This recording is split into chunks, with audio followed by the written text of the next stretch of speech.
Hello again, back again. I thought I would offer some observations about the military this time. We have been around them now for 4 or 5, 6 days. I guess 5 days, I guess, 6 days. And a couple things have struck me. For starters, these men and women, at least at this base, Camp Arif John in Kuwait, and I expect this is true throughout, they are best friends. You might expect this. Certainly, we've all heard it's one big family. But being here, I get more of a sense of this than certainly I have before. I just didn't really understand what that meant before. You feel it. I went to a roast a few days back. It was a dinner, but it was a roast. If you check out, I think it was Friday's 6 p.m. newscast, gave a good look at what it was like.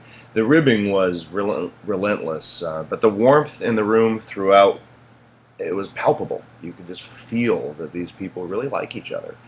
At that same dinner, it struck me that reality is everywhere. In the middle of this genuinely jovial roast, the guest speaker, the general in charge of these troops, Kenneth Dowd, talked about losing a soldier recently. And he made a point of talking about the need for soldiers to look out for each other. Specifically, he mentioned suicide. I don't know about other people in that room, but for me, that hit like a thud. Reality. Something else I've noticed.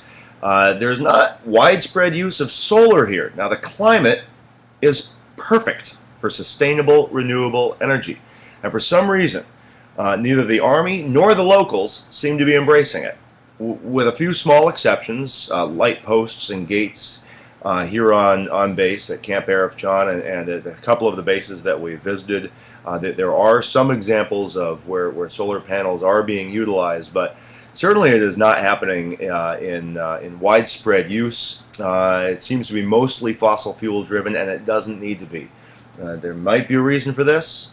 I asked. I didn't get one.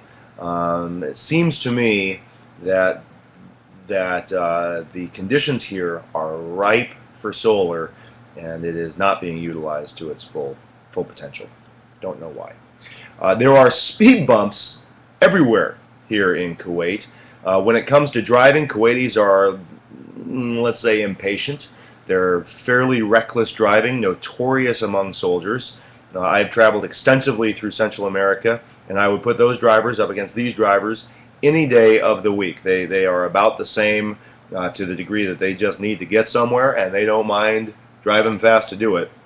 And it is interesting watching our drivers, our U.S. drivers, try to negotiate the same, drive within these conditions. So that's kind of fun.